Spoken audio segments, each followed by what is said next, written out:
Welcome, welcome, welcome. We'll start by introducing today's moderator.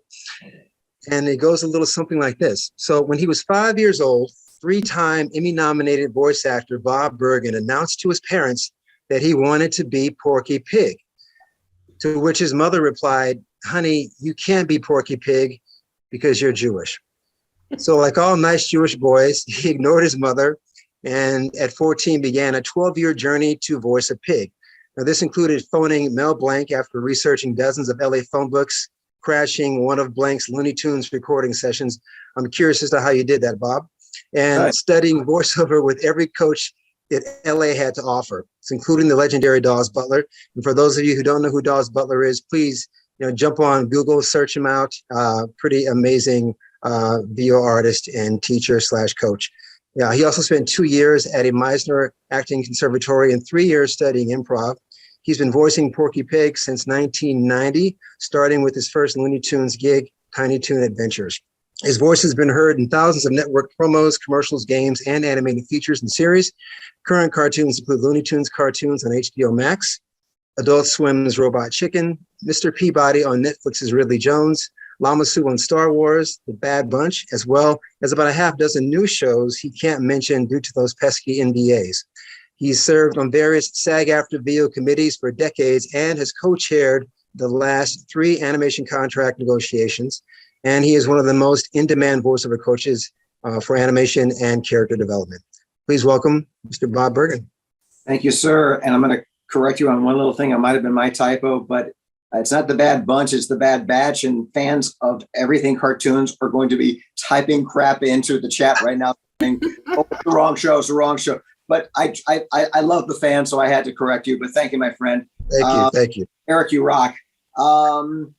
So I am so honored to be doing this, you guys. I'm joined by 2 people whom I have worked with numerous times and who I call friends as well as colleagues. I'm going to introduce them, starting with Collette Sunderman. Colette is an Emmy-nominated voice and casting director with experience in animated features, television series, commercials, theme parks, video games. She began working in the animation industry in 1990 at the legendary Hanna-Barbera Studios. Several productions she has directed and cast include Ben 10, various versions of Spider-Man, New Looney Tunes, various Scooby-Doos, King Julian of Madagascar, Marvel Avengers Assemble, Samurai Jack, Duck Dodgers, Johnny Bravo, Star Wars, Clone Wars, Powerpuff Girls, and some of her current shows include Disney Junior's Muppet Babies, Mattel Netflix's He-Man Masters of the Universe, and Nickelodeon's Dear Squad. Joining us also is Mary Elizabeth McGlynn, also an Emmy-nominated voiceover director and American Anime Award-winning actor of original animation and foreign dubbing. She started as a voice director of anime dubs for numerous productions, including, fans are going to go crazy, Cowboy Bebop, Digimon Tamers, Wolf's Rain, Stitch, and Glitter Force. She then moved on to dialogue directing for original animation and was nominated for an Emmy for directing the voices for Rapunzel's Tangled Adventure. She is the dialogue director for GLAAD Award-winning She-Ra and the Princess of Power. By the way, there's a He-Man She-Ra thing going on, right? That's kind of cool. Okay, Wonder Twin powers activated. You know, just saying. To go exactly. The Saturn Award-winning Star Wars Resistance for Disney Lucasfilm, Unikitty, Bunnicula, Dorothy and the Wizard of Oz, and co-director for Green Eggs and Ham for Warner Brothers. And I will tell you guys that I before we started, I told these 2 amazing ladies that I had to condense their credits for time. But I don't know, you guys probably recognized or noticed that I kept a lot of the stuff that I've done with both of you. So I thought that was convenient for this. So it's kind of anticlimactic on a Zoom, but ladies and gentlemen, please welcome these 2 amazing women. Yay! Hey, Mary! Hey, Sister! What's awesome about this, and this happened before we all joined.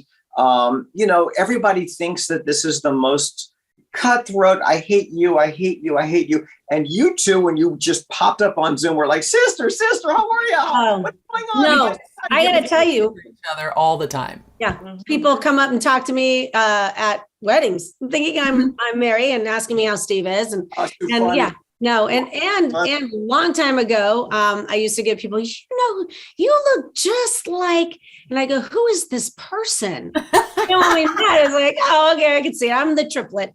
Yeah, because I'm an identical twin, so there are three of us. But this is why I had to move to Hawaii and grow out my hair so that we could have some differences. Yes. So, all right, I'm going to open up. My first question is something that I probably get from students or on social media or emailed about 5-6 times a day. And this is, guys, I invite contradiction. I invite differing ideas, but this is a big one. Okay. Are you ready? Drum roll. The animation audition, the slate, in character or not in character? Oh, Not. I want to hear their voice, their foundational voice, so I know where I can get them to go between their voice and their character. Yeah, although I've been guilty of doing, if it's I think I did that for Star Wars Rebels. So I actually slated with an accent just for fun. I don't know why I'm being a character, but I much prefer to have the actors slate. I'm not a fan of having the agencies, go Colette Sunderman. I'm like, I just want to hear it. And it cheats them out of a second audition and having the booth director do that, because now I don't know what the regular voice sounds like. They're normal. And also, you're giving them two voices for the price of one audition. Exactly. That's my point. Exactly.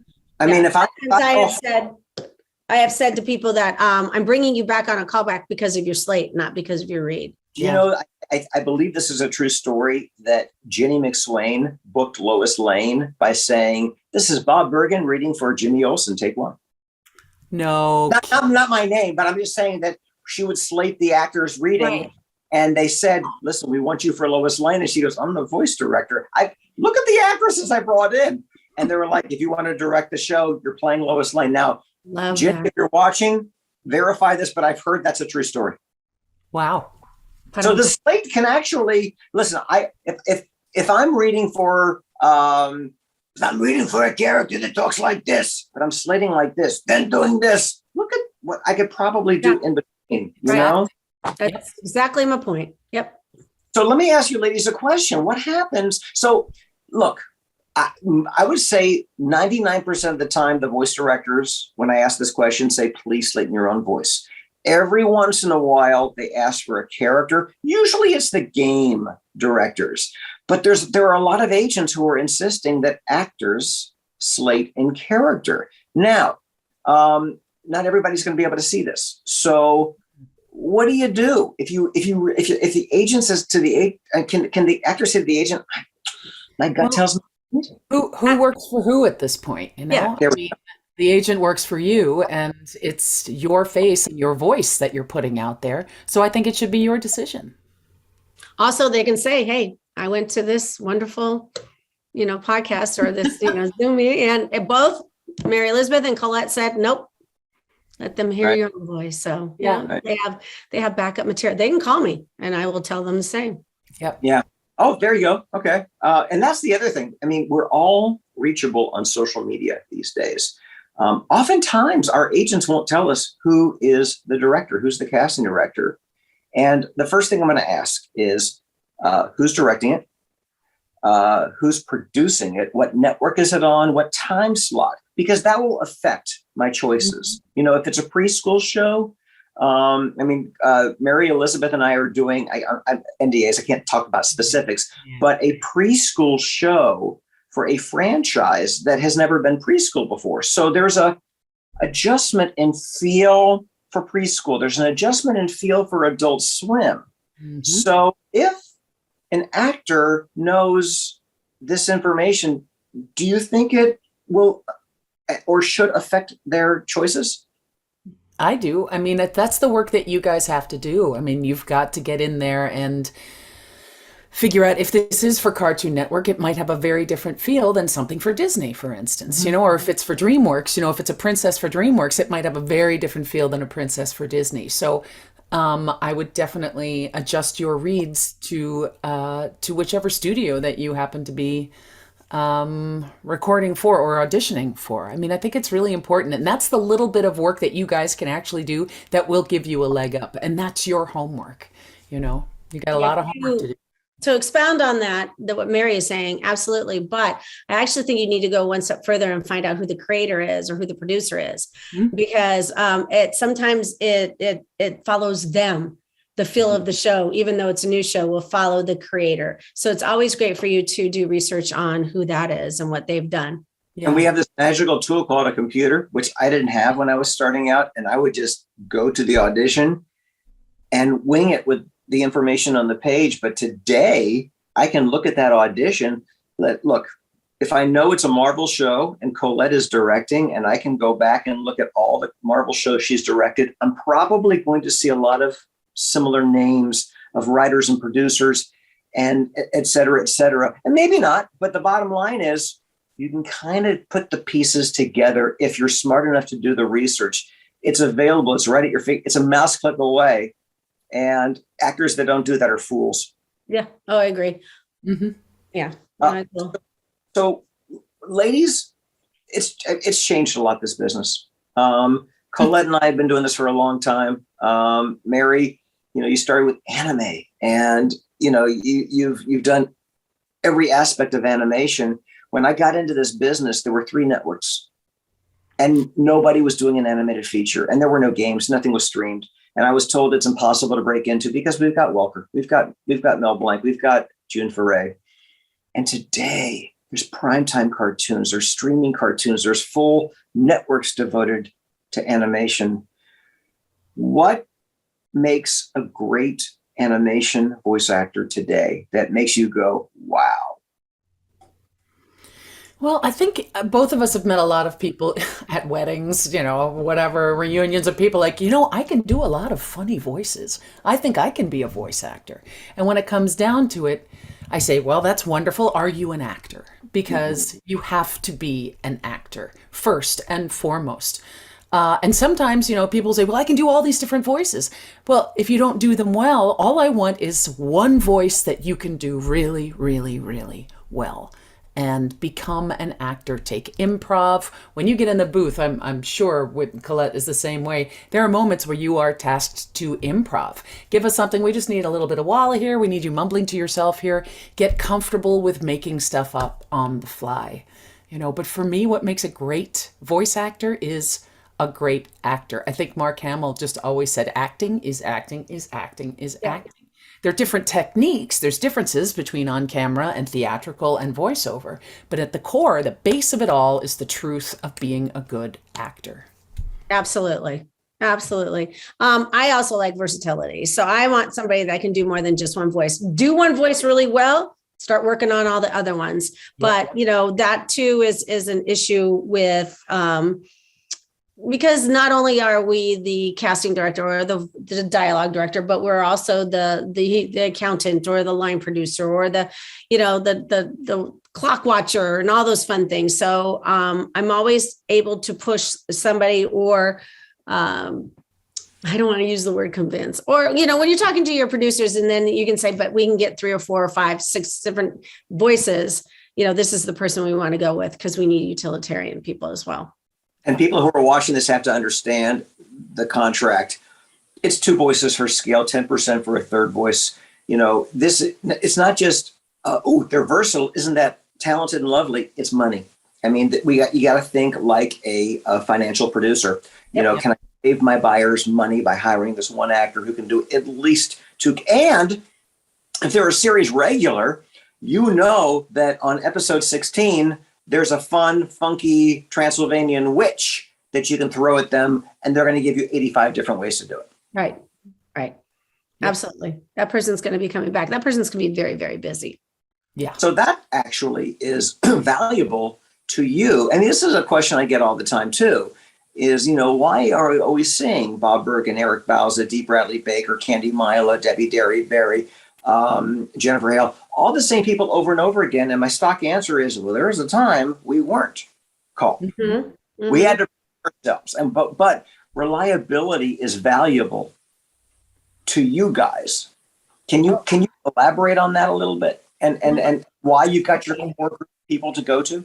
It's everything. Go ahead, Mary Elizabeth. Yeah, I mean, I'm not going to bring somebody in that I'm not sure or I've heard. I mean, if somebody's going to say, just bring someone in without having to do an audition, you know exactly who you're going to bring in because you trust them. You know that they're going to do their homework. They're going to be there. They're going to be willing to move if needed. No ego. You know, there is a lot going on. And when you have a relationship with a voiceover talent and you know that as a casting and dialogue director, that you're going to be able to move this person in a degree, slow or big, whichever, you know, it's just a lot more comfortable. It's fun. It becomes fun. And that is, that translates really well to those who are watching, the producers, when they see that, and Mary Elizabeth, probably the same thing, you know, if they, being the people that used to be behind me, not on Zoom anymore, if they are getting what they want and the talent is having a great time, and I am handling everything and anything without anybody knowing, it's a good day. So, you know, you want them to feel confident in your choices. And I'm not going to blow that by bringing someone in who hasn't done anything yet. So I know that's terrible to say, but that's why there's auditions. That's why, you know, and that's how we listen to now. When I first started, we used to have people suggested by the agents, and then they would I bring them into Hanna-Barbera, and then we would go through, 10 people an afternoon, or I would listen and I would bring people in and I'd say, we're not doing anything in the booth today. So, you know, bring your best material. You've got new people, send them over. Let me see. It doesn't happen anymore. You've got to account for every minute and every dollar that's spent in the booth now. So the way we audition now with the huge nets allows more people to get in front of us. Yeah. Which means more competition for us. Yeah. Oh, yeah, absolutely. That's true. And, you know, Bob, you said, you know, why do we keep seeing all the same people over and over and over, but you're not hearing the same voices. You're not hearing the same characters over and over and over. And that's why we keep bringing the same people back in, because they can come up, they can adapt to the tone of the industry, which changes all the time. And they can come up with, you know, D. Bradley Baker's got his alchemy wall of voices, you know, and he's like, all right, I'm going to take a little Charlton Heston, maybe a little bit of Chris Walken, throw in some texture, so it's just the more original, the more you can play in the booth and have the confidence to be able to play, the more you will work. If you come in just like, I auditioned with this character, I got the job, so that's the character I'm going to do. And if you're not flexible enough to say, well, I know it's supposed to be a Russian accent, but we're actually changing it to German. It's like, oh, I can't do that because that's not what I rehearsed. You know, I mean, you talk about ego and everything else, and that's a part of ego. You have to be able to let go of what you thought, your anticipation and your expectation of what it was going to be, let it go and come in and play. And then it will be fun, and it becomes a collaboration, which I think these last 2 years, which I sort of consider the renaissance of animation, because when the pandemic hit, the only gig in town was animation, and the studios went crazy trying to get everybody rigs, figuring out how we can do remote for everyone. And it changed. And all of the people on camera were knocking on our doors. Yeah. Mm-hmm. Yeah. And by the way, we did it. And we did it fast. I'm going to do this for the people watching, but that box right there is where I spend 12 hours a day. Yeah. And thank God I can. I had people, SAG-AFTRA members popping me notes saying, hey, is the union going to reimburse me for my home studio? I said, no. And you should say thank you, because here's the deal. I have friends on Broadway who have killed to have invested the $3,000 I had to invest to go broadcast quality to keep the industry going. And as long as we're on the topic of the C word, COVID, let's go there, because people seem to think, and I want to hear from you guys what you think, that because we're all recording this from home, and that seems to be the new normal, that seems to be this is forever, that animation will open up to the entire country because everybody can do it. So it already has. Yeah. Yeah, 100%. Absolutely. Yeah. But Yeah. do you still need the tried and true agent to get the auditions? I would say so, yes. But Colette, I think you have much more experience casting than I do. But I know that when COVID hit, all of a sudden the studios were just like, all right, what can we do? How can we stay alive? Animation, animation, animation. And it exploded. The amount of shows was incredible. But it was also, I need these auditions tomorrow. So if I'm tasked with that, it's like, okay, I'm going to throw out a smaller net because we need to start next week. Like, okay, so I'm going to go to my top 6, 7 agencies and I'm going to say, you send me your top 5 and like 2 of the people that we've not heard, that we can get new blood into the booth. But sometimes it happens that fast and an agent really, really helps in that regard. Oh yeah, absolutely. I'm also, do I dare say, doing some non-union gigs as well. And in that case, there aren't always agents, and that's word of mouth and people who work together and people who are taking the time to write down or make a database of all the people. So, it's not always necessary to have an agent. It's definitely to their advantage to have an agent, because like exactly what Mary says, it's the quality of the people, not that they're across the board. There's so many people that are in non-union projects that could easily be in union. They just haven't had the opportunity yet. But, we have to go for what's tried and true, what quality has already performed and been, vetted. And so we're going to go to the agents and we're going to ask them to send us exactly what Mary said. And you got to understand all of those auditions that are coming in through the 10 different agencies that we've reached out to. Mary and I are now listening to hundreds, if not thousands, of which I have for, a few characters, which is daunting because I will listen to every single submission. But it's hard because we're also, like I'm directing 6 shows right now. So find the time to be able to do that while you're actually doing the work of the dialogue directing is a challenge. It's a real challenge. Well, and I got to tell you, the challenge is also for the very busy actor, because I'm on a half a dozen shows right now. Yeah. And because it's like we need this yesterday. This is one of the pleasures of doing this at home, because in between my jobs, I will come in and see, this audition's due in an hour. Or like today, I had 2 hours to kill and I got some auditions. Some of them were due till Monday and I did them today. And I did them today because I don't know what's coming tomorrow. But this is what our promo and documentary narration actors have been doing for 20 years. Yeah. They had home studios way before they did an animation, and they were so used to, if you want to be in the game, you've got to be on call 24/7. And I can remember talking to Bo Weaver and Joe Cipriano and Don LaFontaine, who would travel with a microphone and pull over to the side on the road and whip it out and do a job. And I'm doing a show right now for Netflix called Ridley Jones. And I was on vacation in Santa Barbara, at a beach resort. Got a note from Heather, my agent. This audition just came in Friday afternoon, due today. And I said, okay.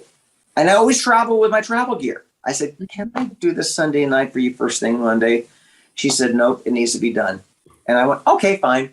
Opened up my bag. I forgot my cords.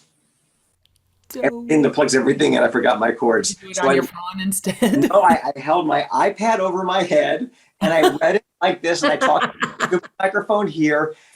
And all right, long story short, we just finished season 2. And my point is that a great performance and great characters will trump a lousy recording situation. I also said myself, and it sounded pretty good. So, I mean, you make it work. And if you can't do it, somebody else can. Yeah, but the point that you made of, you spent this $3,000 and everything else, if you're just starting out or just trying to get into voiceover, you don't have to spend no way $3,000. You can make a pillow fort and dampen the sound, in your closet. in your closet. Well, ladies, last aren't you year and a guys half, working with actors? I have seen I'm working so on a show many right now with an closets. with pillow cushions across on either ear. She looks like Princess Leia on steroids, and she Yeah. records every episode that way because she found that's her sweet spot. I Yeah, love that. I Yep. love that. Yep. I've No, seen I'm going to do a so many book of closets. everybody's closets. Yeah. Yeah. We've got pictures of everybody's closets. It's lovely. It's not all, they don't think to use the background that Mary Elizabeth's using right now. So I'm going, oh, I like that blouse. Yeah. Oh, I know. It's like, where'd you get that Batgirl jacket? Yeah. I know, right? Cool, or blankets over Pelotons, or exercise equipment, and the computer's all in there. So be creative. If you don't have the money to do it, don't put yourself out so much that it, jeopardizes your daily routine and daily survival. But there are other ways to do it. And I think D. Bradley Baker's on his website has got a whole list of gear that you can get that's really affordable to get you in the room, to, get you in the room where it happens. It's important. I want to be Studios are still available also. You have to, it isn't only at home studios right now. People who don't have are going into the booth. Yeah. But not everybody happens to live in a city with a studio. So, but to go to Mary Elizabeth's point, I started out with a cassette recorder. Mm-hmm. Okay. And that was my prep. People think if you buy it, you'll have a career. That's not true. I had a cassette recorder to practice. I use magazines for commercial copy. Comic books are great material for character copy. You don't have to spend an arm and a leg to practice and prepare. Spend your money on classes. Go to great acting classes, great voiceover classes, improv classes, etc., and organically build your home studio when you need to. But please don't go into debt building something you don't necessarily need right now. Yeah, I agree. And I have a question. Okay, so creative question. And we kind of talked about this, so I want to elaborate a little bit more. A lot of actors, especially new actors, are so nervous when they go to that first job, or even if it's a series they've booked and it's episode 6 out of 26. How much input they're allowed? How creative can they be? They don't want to overstep. They don't want to do your job, and they don't want to insult. But I always tell my students, look, I always do the first take as written, but if I have ideas, I'll say, can I try one for me? That's asking. But it's like, don't waste time, just be aware of that. Yeah. We've had this conversation several times about that. As I've told many of our students is that you have to remember when there's a character that you're bringing to life, it has been through several different renditions, starting from the birth of the creator, through development people, through the executives in every studio, back down to the creator, retweaking. So by the time it gets to you, there needs to be some reverence to doing as written or asked. And then if you want to do a second take or ask, do you mind? Can I throw this one in there? There's been a couple of people who have gotten big, huge characters. Billy and Mandy Grimm, he did the same, exactly that. The 12th hour of a long audition. Yeah. It worked. He became Jamaican. How do you feel about the auditions, though? I mean, I've had listened to some auditions that have so much improv in them that it actually puts me off a little bit. It's just like, can you just do it? Just do that on the second take, but the first take, just do it as written. Yeah, do it as written. Agreed. Well, I think that's because you and I understand what's gone into making those auditions, and there needs to be some, like I said, some reverence, some respect to that, because even if it does pass us and it goes to the creator, they may be offended. Mm-hmm. Yeah. Well, Colette talked about this so many times in various panels and workshops. My process is exactly what Colette just said. This has been in development for possibly 5 years, and they're so married to this. My take one, I still add layers of creativity. One of the things I teach my students, if you're fortunate to get a full script, is be aware of exposition. Oh my gosh. If there's anything that can be vocalized in exposition, my God, bring it to life. You have to, if I can interject, Bob, please. Context is everything. Everything. Acting is the simplest thing in the world. It's listening and responding under very specific circumstances. If you ignore the circumstances, you've shot yourself in the foot. You really, really have. Read everything. And if they don't give you anything, make it up, Yeah, do it. Underline, highlight, all of read it, put it down, come back to it, read it again, read in between the lines, read the direction, read it again, step away. I can't say that enough because I have done a lot of panels with Bob and other classes, and I will get copy cold. But because we're so used to reading it, I can read it within seconds and know exactly what's needed. Where this student has prepared this for over a week, and I will say, you see there that they said that they're yelling across, 50 feet. Did you see right here where they said that you fell? You definitely want to give me a what? Just the simplest of things that are overlooked.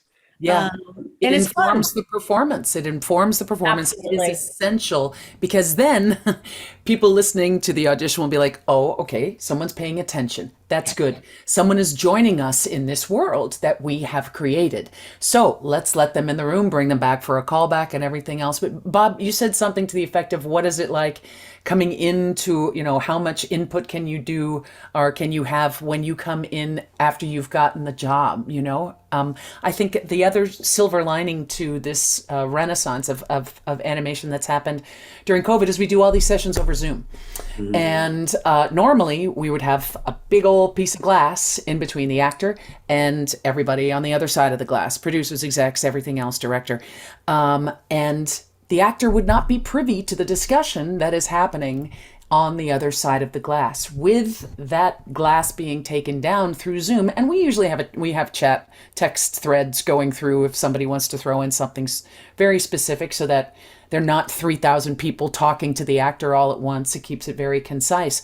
But the actor can listen into this. And that's when, and I think a lot of actors have realized that this is a collaboration. They understand that they are the most beautiful, shiny cog in a very large machine, and that they can be a part of that machine and not just shiny and beautiful. I'm the actor, I'm the voice, but it's just like, oh, all of a sudden they can hear which takes we are selecting. I did that even before this. I make sure that when we're starting off in a new series, I will have them replay what has been chosen just so that that talent can get used to what we like so that it's an advantage to everybody. And to go back to the question, how much creative? Day one audition or day, 6th episode? Well, it's a completely different world. 6th episode, I hope at that point in time, and I always use number 6 as when the talent has taken over their character and now is telling the writers and me what they would and would not do. And that's a beautiful time when that happens. It's like, look at you. You were just birthed. That's great. I know. It's really that happened today. It was wonderful. I just told that to Steve. I was just like, today was the day when they got into the driver's seat, and it was just like, and we're along for the ride, just going, oh, turn left, turn right, as opposed to, okay, you're going to shift here and go down and everything else, and those are magical moments. They are. But also remember that if you get cast, you deserve to be there. You've been chosen to be there. And I know we can all, as actors, think ourselves into a jail and get, the monkey on the shoulder going, you're going to fail. You don't deserve to be here. And you start to really spiral out of control because it's insecurity. We're all insecure. We're all just like, I'm going to be found out. I don't know what I'm doing, but the secret to adulthood is that we're all winging it. And if you get chosen to be in the room, have respect for the writing, have respect for everything there, but also know that we are there we want you to succeed so badly because we don't want to go back to the casting process. No, I couldn't. Let me jump in here because you guys have to trust the casting person. I've heard horrible stories and I don't quite understand them, but if you've been chosen, you're there. We are your number one advocate. We are your cheerleader. We want you to do well. We've brought you in. It's our part of, how we look to the producers too, as well as who we're bringing in for these callbacks or for auditions straight out. And so know that when you walk in the door and you're walking into the booth, Mary and I are like your number one fan. You bet. We are going to give you as much support and love and information that you need. So listen to us. Don't glaze over. Don't let that monkey make, you all of a sudden become deaf and your heart's pounding. I get it. Take a moment, take a breath, and just know that we are there for you. We're only as good as you guys are. And if I can't get you to where they want you, again, back to the casting couch, which is not fun. The couch now is for me sleeping, listening to. And don't be afraid to ask questions. I've been working with a lot of actors that it's their first time, whether they're, they've done on camera, they've done theater work, there's little kids, and so if you are in the booth for the first time or you're feeling nervous, ask questions. Don't be afraid to ask questions. Yeah, what happens a lot is the first time in the booth is they're surrounded by the tried and trues who are very, very seasoned and make it look somewhat easy. And all of a sudden then they're in their heads and I can see it happening. So, we're pretty good at feeling out talent as they're walking in the booth and what they need for that specific day. So trust that. When I got into this business in the good old days, that first audition was at Hanna-Barbera or at Deke or at Filmation. And today, I haven't had a first audition with a casting director in years. What happens when you have a question? This happened today. I had a callback in my booth, and the adjustment was so damn vague, I couldn't follow it. Now, fortunately, the casting director was a really good friend of mine, and I called her up and I said, "What?" And she goes, "Don't shoot the messenger. That's what they told me." Now, at that point, I'm like, oh, great. Misery loves company. She doesn't get it either. I can do anything. It doesn't matter. And I said to her, "Can I do anything? It doesn't matter." And she's like, "Yes, you may, because I don't know what they're asking for.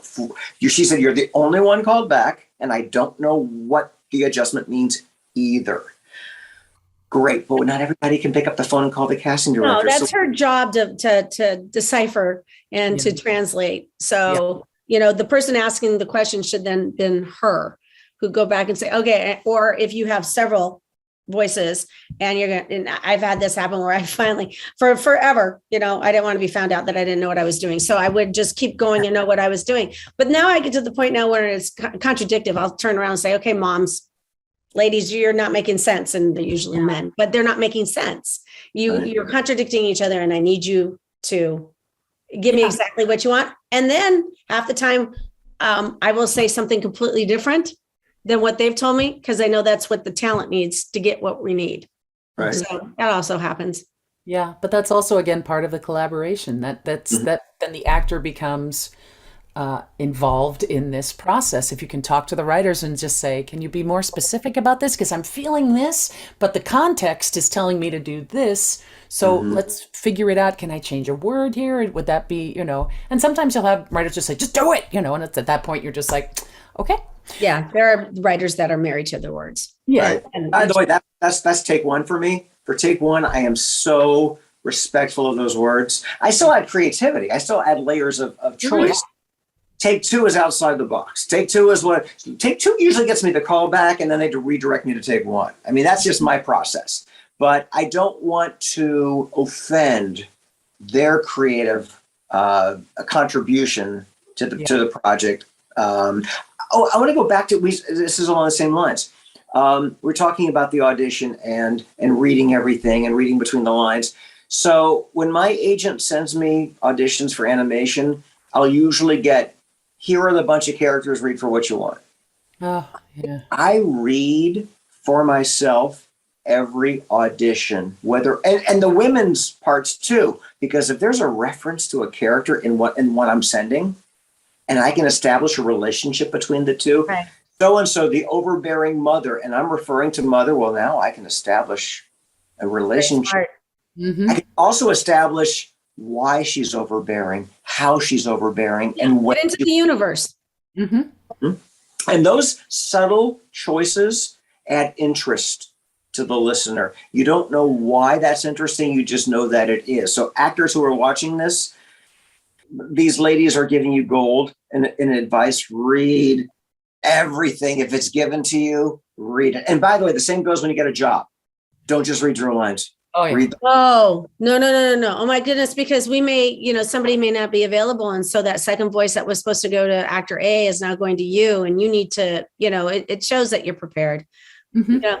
Yeah. Yeah, I know yeah. a lot of actors that know that they know that I'm going to know this script backwards and forwards. Mhm. And uh, they just get lazy, and it's just like, Yeah. okay. Yeah. But Yes. I would rather, I mean, yes, I love telling a story to the actor, and then they're like, oh my gosh, that's amazing. Yeah, let's do it, and then they're involved and everything else. But do your homework. Just do your homework. It's fun, and it should be fun. And I It know makes it's it more of a collaboration, like you said. yeah, They do that. exactly. Yeah, absolutely. Yeah. Yeah, I also, one of the byproducts of COVID is the ABC. I love ABC.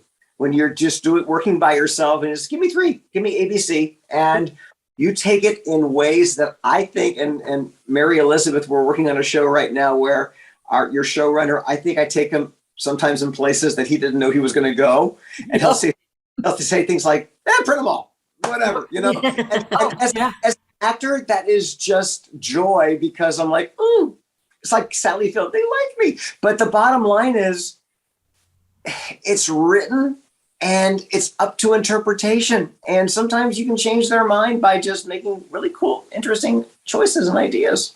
Yeah. And again, that's playing. That's what you do. And we talk a lot about have the confidence. And I know it's hard. I know it's hard to get in there and all eyes on you. But now we're on Zoom, and who cares, right?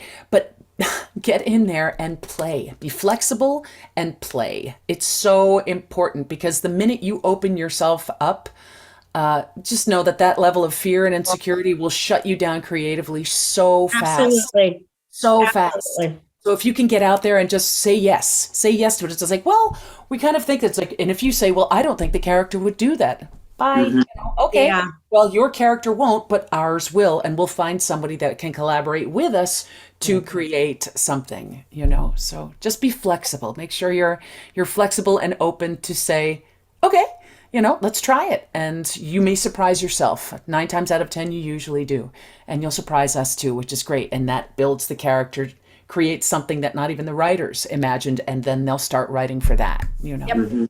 Yep. Absolutely. How many times have we had a character that was only supposed to be in a couple episodes, and then they become the star, and then the writing happens, and then there's more. And it's because you've put 500%, not incidental amount. You Mhm. put in main character amount, and now it's good fruition. It comes to be because of that. Yep. For me, the most difficult characters to play are the 1 or 2 liner incidentals, because you don't want to go in and just throw them a voice. You still have to have a character with interest.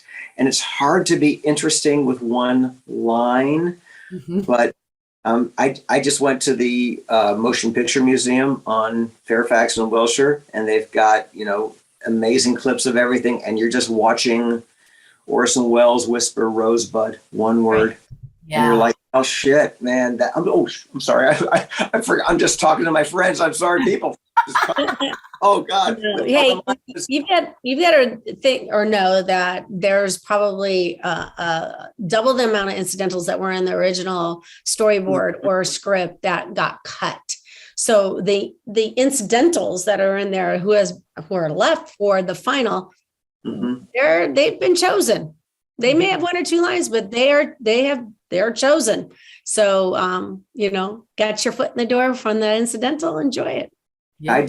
I did a film a million years ago called The Emperor's New Groove for Disney, where I had one day, one scene as a squirrel, and he just had a couple of moments, and it was fun. And they did a test screening, and the audience said, yeah, the film's good, but we love that squirrel. So they kept rewriting more bits for the squirrel, which became a lead character in the sequel, and then 3 years on a series. And I swear to you, it was literally show up at Disney, you've got 1 or 2 lines, make squirrel noises.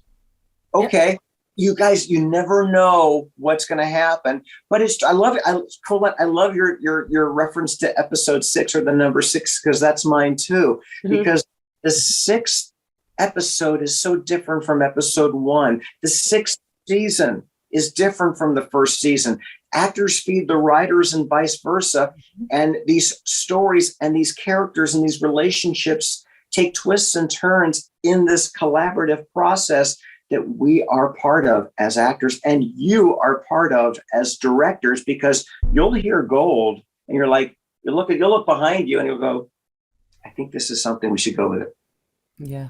Oh yeah, no, many a times. I love when you've given me exactly what I've asked for. You've done your homework, but then you go off and you go, whoa, I didn't think of that. I like that read. You know, and we're all like, oh yeah, thank you.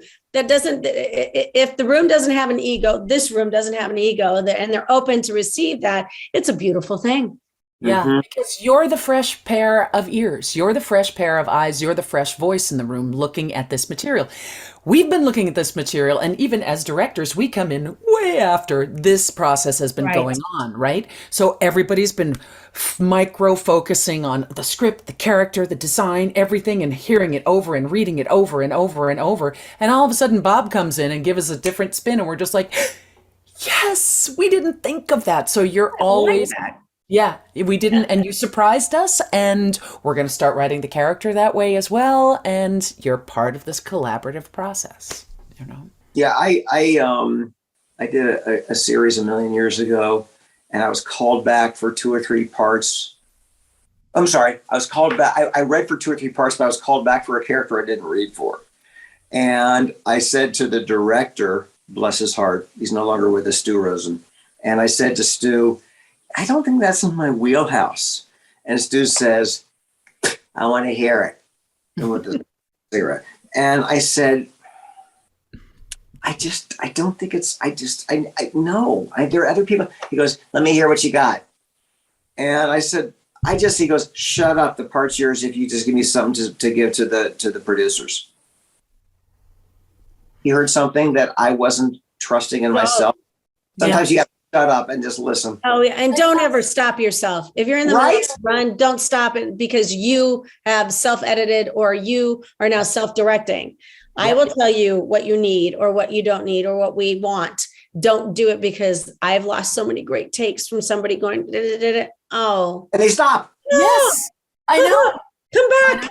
Gosh, we did that yesterday. It's just like, hey, let's take that. When you stopped yourself, we're going to use that. The first part of that. Yeah, the first part. Last sentence. We're just going to put the last sentence and Frankenstein it together. But yeah, don't edit yourself. You will surprise yourself. It's a wonderful thing. And that'll help you gain confidence, which will help you play more, which will help you come up with new characters, which will help build your confidence, which will help you book more. I mean, it is a wonderful cycle that if you can not get in your own way, and I know how hard it is. I know how hard it is not to get in your own way, but just think of it as playing and that you deserve to be there. And you know what? I would say that 90% of what I teach my students is based on mistakes I made over the last 40 years doing this. You know, you don't come out of the gate being great at anything, but boy, I am so grateful to the Don LaFontaines, the Andrea Romanos, the people who actually called me when I was, don't do that. Like stopping in the middle of a great take because you're in your head. I can't tell you how many times I would do that. And Andrea finally one time during a break pulled me aside and she said, you're getting in the way of our wonderful choices. Yeah. And the moment she said that, I was like, oh, it's not my choice. I'm just the facilitator. They're the picker. Okay, I get it. But you know, we got to make mistakes. The only thing wrong with a mistake is doing it again. If you learn from it, my God, now you're growing. Yep. Yeah. Sometimes you need to make that, even if that take is no good. There's that domino or that rolling effect where you start and you give me like 3 and everything, it just gets better and better and better. And sometimes you had to start somewhere that was a little stumbly to get to the final. So, Right. Yeah. You've got to be brave enough to fail. You got to be brave enough to experiment, to get in there and just try something, and if it doesn't work, that's a nice bonding moment between usually the people in the room and the actor. We have a really fun moment of laughing with each other and calming down and everything else. And again, building confidence so that you can get out of your way and tell a story. That's all we're doing. That's what we want to do. We are there. Yes, the pay. Yes, survive. Yes, career. But the baseline is we're telling a story. We're storytellers. So don't get in your own way of telling this story that you guys are, if you're doing D&D, you are building a story together with this group of people. See it as that way so that you're not like spotlight on me and getting in your own way stuff. And I will tell you that the characters, the parts I tend to book the most are the ones that scare me. The one when I get and I'm like, boy, and because it forces me to think. It forces me to make stronger, bolder choices to, overbearing mother. Why is she overbearing? When was she overbearing? How was she overbearing? And all that stuff. And then you get the elf. And like, well, they can all do an elf. That's not interesting. Mm-hmm. But elf with a background and a personality and faults and it's always good to anchor your characters and anybody that it's easily recall is tremendous when you do that. Yeah. Right. So you both have been doing this forever. I mean, Mary Elizabeth, you were acting for years, and both of you have been directing and casting. What are some of your pet peeves? How have you seen actors make, mistakes or sabotage their career that, if you could just, aside and say, okay, here's what you did. Don't ever do that again. But things that just bug you. Getting down on when you screw it up, working with a lot of young actors, and it's just, the line is, what advice do you have when it comes to directing? What if sorry, and it's just, whoa. Again, and I'm saying this a lot, but it's don't beat yourself up. Don't get in your way. Don't apologize for screwing up. And that's just sort of behavior in the booth, that it's just like, come in, be open, be receptive, and let's play, On the other side of that, I couldn't agree with you more, but I'm doing the same. I'm working with, it's not just kids that do that. No, absolutely. Not at all. Not at all. Adults do too, 100%. And it stops the record. It stops. It's like, okay, now I've got to tend to you as a person, which I will do. And I have no problem doing that because I need you to feel as safe and comfortable as possible. But if it keeps happening again and again and again, it's just like, take the lesson, take the moment, breathe, and let's move forward together. Yeah. As the dialogue director, you're never going to make that person feel uncomfortable, but the producers are noticing it as well. Yeah. And if they feel uncomfortable because of the way somebody has acted in the booth, as you know, Bob, they will say, we don't want to play with that person anymore because it's just not fun. I mean, you're in the booth and you have a choice of either having fun or not. On the other side of the spectrum of that is being in the booth and telling the dialogue director and the writers that you have a better way of doing it. And even though I'm asking you to do a certain way, you're balking and saying, well, I just don't think that's, I think maybe you guys aren't. I said, fine, we may be wrong, but please just, honor what's on the page once. I don't want to have to do a tit for tat. That's just so uncomfortable. I mean, and again, that is ego and insecurity screaming, and everybody knows it. So the thing that you're trying to hide by being bravado is screaming at us because we work with hundreds and thousands of people. So, I much rather have somebody go, this is crazy. I'm so sorry. That was silly. Let me do this again, and or make a joke, but not too much. Not over and over and over. It's tiring. And we only have a certain amount of time. And as Mary Elizabeth said, it slows down the process, not just for your lines, but everybody else in the booth who's being creative along with your lines. It slows down the process, and it's very unnecessary. It's less time for you to create a character. Now we've got to tend to you, and we should be spending this time with you creating a character. So it's important. I mean, it's just important. Also, my other pet peeve is, oh gosh, other directors and I used to, every now and then you would have an actor go, well, I mean, if that's how you want it, okay. And it's just like, keep it to yourself. If that's how you're feeling, keep it to yourself. Don't say, you know what, my character wouldn't do that. And it's just like, it's not your character. It's all of our characters. It's this writer's character who's been sitting with this forever and ever and ever. So again, don't do things that put you up against Anybody. anybody. The process of collaboration, the process of creating a character, because again, we're storytellers. So And if you are going to say my character wouldn't do that, make sure you have backup for that. Oh, yeah. Because I love it when somebody says my character wouldn't do that. And if I have to stop and think, maybe, okay, I love that. I love that. But if it's I'm like first or second, session. No. Yeah, exactly. You both have directed me playing classic characters. And there are certain, I play Porky Pig for people who don't know. There are certain words I can't stutter on. Yeah. And, you get a new producer who doesn't know I can only do consonants. I can't do vowels. And I remember, Mary, I can't talk too much specifics because of NDAs, but the very first episode you were like, I know this is written with a stutter on a word you shouldn't be, you can't do. So make it your own, do whatever you want. Mm-hmm. And all I kept thinking was, Jesus, thank you so much for knowing that. That just helps me so much, because and then Colette, when we were doing New Looney Tunes, I don't even know if you remembered this, but Matt Craig created the formula with ellipses in the script.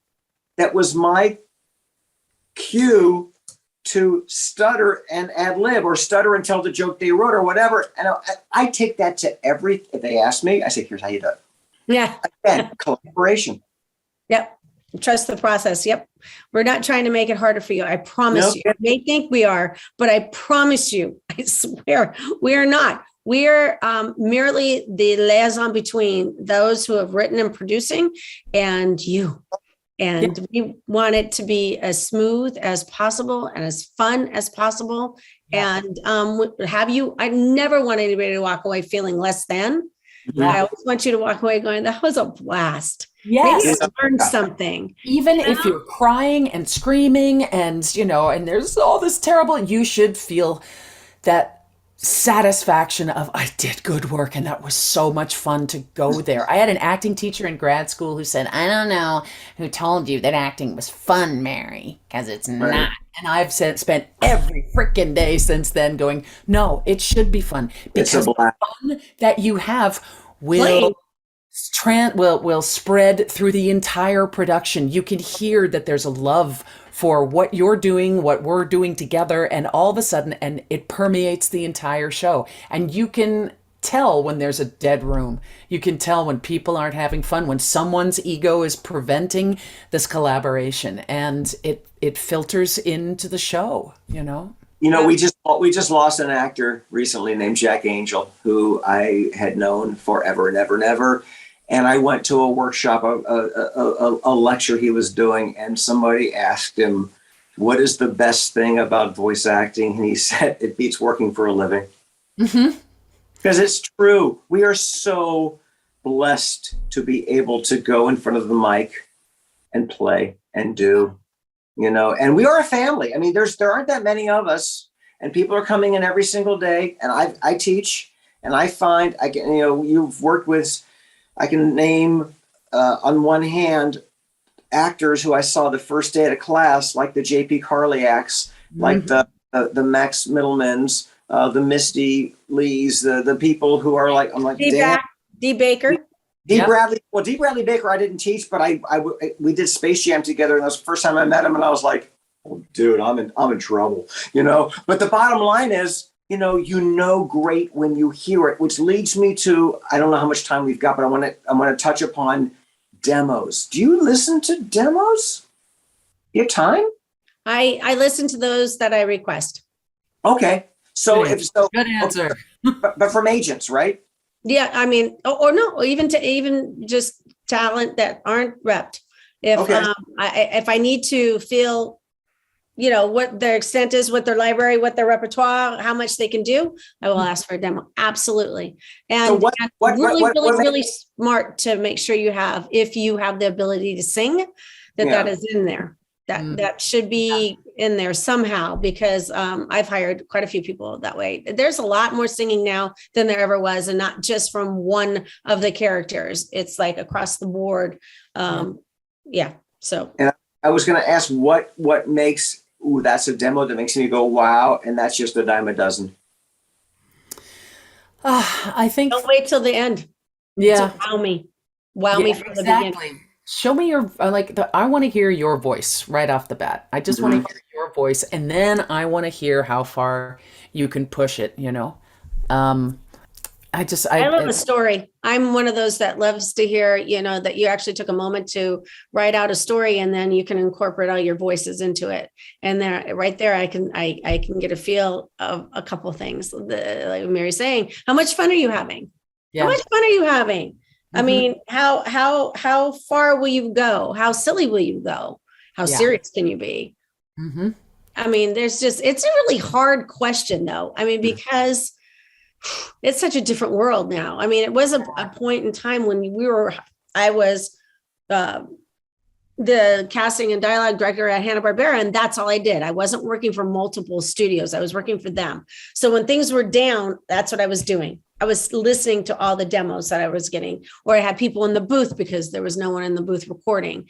Nowadays, the amount of time that's required and focus that's required to listen to a demo is the same amount of time and focus that I'm giving to my sessions that I'm directing. So by the time I'm done at today, 6 o'clock, I'm like, brain is empty and focus is gone. And the amount of focus, and you say how much you love your job behind the mic. I equally, if not more, love my job on this side of the window. I couldn't love my job more. But it requires an amazing amount of focus for 4 hours. You guys sometimes you can check out, bullshit, my line, but we are. Oh no, we can't. And the amount of work that goes into preparing for those 4-hour sessions, knowing that you've got 4 hours in the morning, 4 hours in the afternoon, and you've got 6 scripts to deal with here, 4 scripts to deal with there, plus ADR, plus pickups and everything else. It's a lot of work. Yep. Well, you know what? I come from a family of educators, and, my mom, my grandmother, they would always tell me that, a student thinks I'm just period 2, but a teacher is period 1 through 6. Then going home and grading those 6 classes papers and prepping the next day and trying to go to bed by midnight. So the student who says, well, I've got an hour of homework, nothing compared to what that teacher had. You guys are teachers. You guys are interpreters. You guys are cheerleaders. You guys have so many sides of that. Therapists, storytellers, all of it. Yeah, exactly. If you don't know the story you're telling, how can you possibly tell that story? And going back to the demos, I always, when people ask what goes in a character demo, I say, well, let's talk about the commercial demo first, or the promo demo first. You don't do promos that reflect programming from the 90s, and you don't do commercials that reflect advertising from the 70s. The same goes with your character demo. The first thing you do is you go to DPN, CESD, Atlas, AVO, and you listen to what's already represented and working. That's what they don't need. You need originality, and you need something of interest and different. But you also need to know Adult Swim versus PBS Kids versus Sprout versus Nick Jr. versus Disney Jr. versus DC versus. Not saying that you need to have all these different demos. No. You need to know. But it's good to find out who is working, who is very much in demand, and go and listen to their demo. Oh yeah, you need to know the language of animation today, because if you're regurgitating characters that worked in the 80s, you're going to sound stale. Going back to what Mary said at the very beginning, hey, I can do voices. Hey, listen to my Scooby, and I'm going, yeah, I got people who do that and do that well, and I've got a few stacked. So if A is not available, B is, that unfortunately, but yeah, I don't need to hear Yogi Bear. I mean, if you want to throw in a couple classics, very small, very quickly, that's awesome. That's awesome. I get to see how you can, mimic, but it's not what I want to hear for your whole demo. I want to hear you're an actor. Are you an actor? If you're an actor, I don't remember who said this, but it was, I always tell people on your demo, whatever character is you're starting with sounds like you. Yeah. But it's still a character. It's still a character. Acting and reacting. There's something going on in the story, but it just happens to sound like you. Character number 2, the polar opposite. So within 2 characters, you can show off range in both vocal and acting. Yep. It's like it's slating with your own voice. Slating with your own voice. Love Absolutely. it. Because if you're getting somebody that has a trained ear, they will be able to, as I have, your foundational voice and where you're going with your character. And then I can say, okay, I can actually get them somewhere in between that. I know where I can pull and push, even if they don't know. I do. Yeah. So yeah, nope. Yep. Like with your own voice. I know we're getting towards the end. I've got a couple of quick questions that I think are important. How do actors stay in a casting director's mental Rolodex without being a nudge? That is so good. That is so good. I don't have an answer. I honestly, if I'm not working with them, I know. You know what? If you can form a relationship that is, that can get you on Facebook, friend, and then it's just, or something. I don't know. I have no politics about Zuckerberg or anything else, but it's just like if there's some way that it not necessarily emails or texting or anything else, but just to be, I feel like Colette and Bob, we've got this great foundation on Facebook where we can all see what everybody's doing and cheer everybody on when and we comment. We everything else. All 3 of us have commented on different threads. I recently posted this brilliant performance of Mark Hamill on He-Man.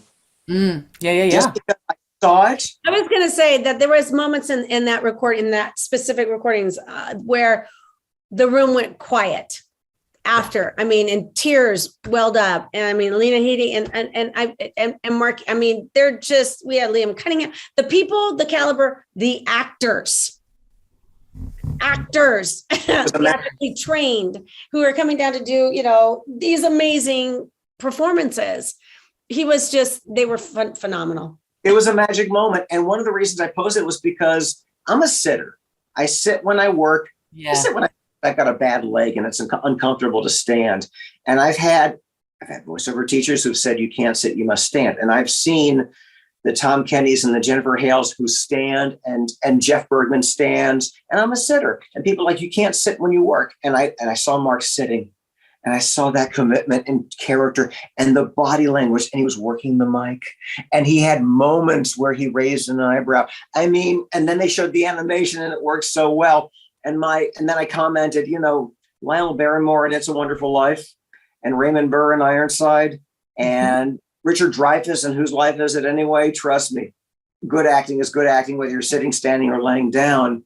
But you've got good technique. You and Mark have good technique because sitting down does compress the diaphragm. So you've got to be aware of that if you are choosing to sit, that you are going to adjust your own performance and your own technique to support that choice. You guys think home studio recording is here to stay, don't you?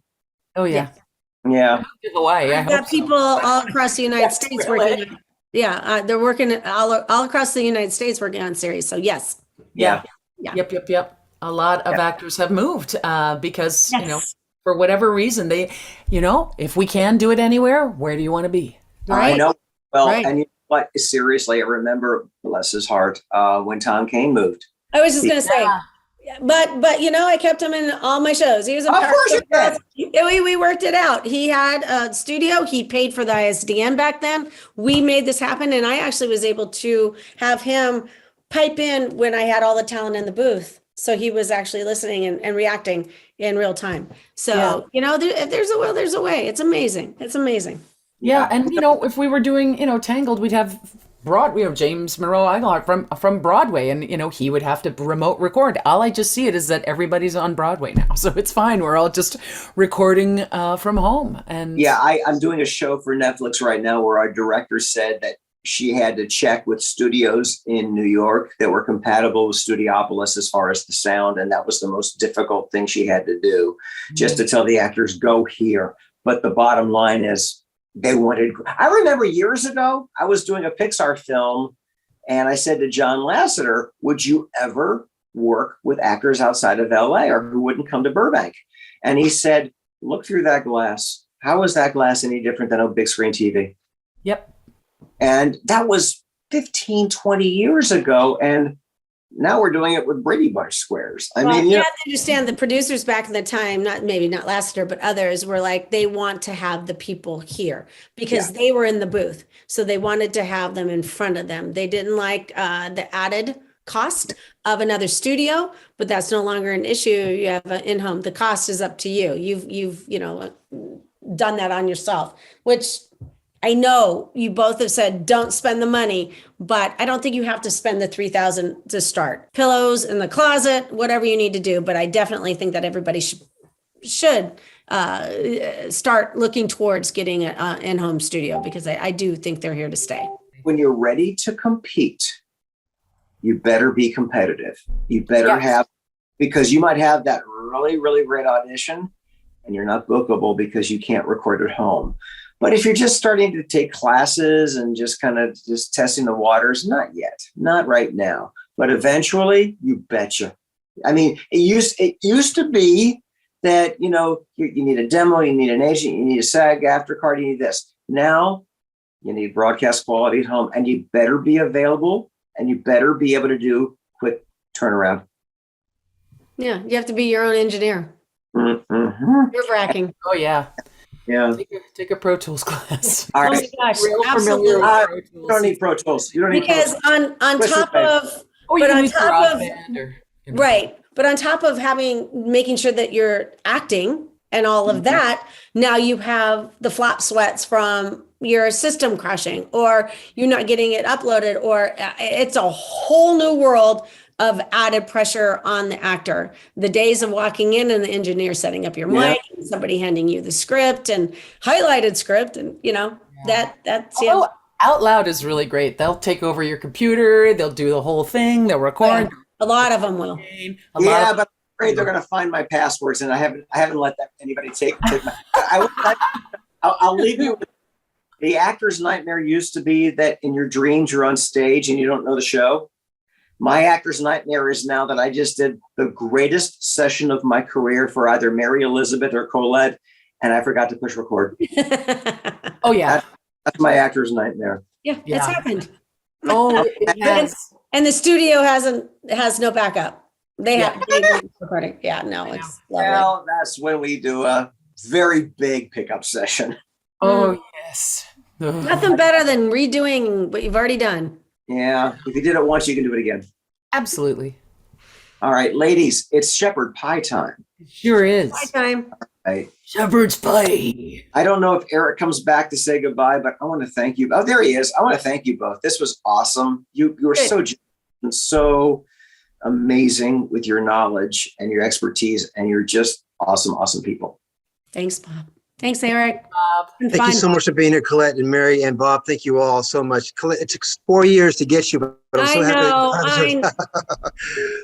We feel blessed. Thank you so much. I love it. I love it that you popped up last week and I went, yeah. And he's like, wait, what? I've been asking you for years and you just, what?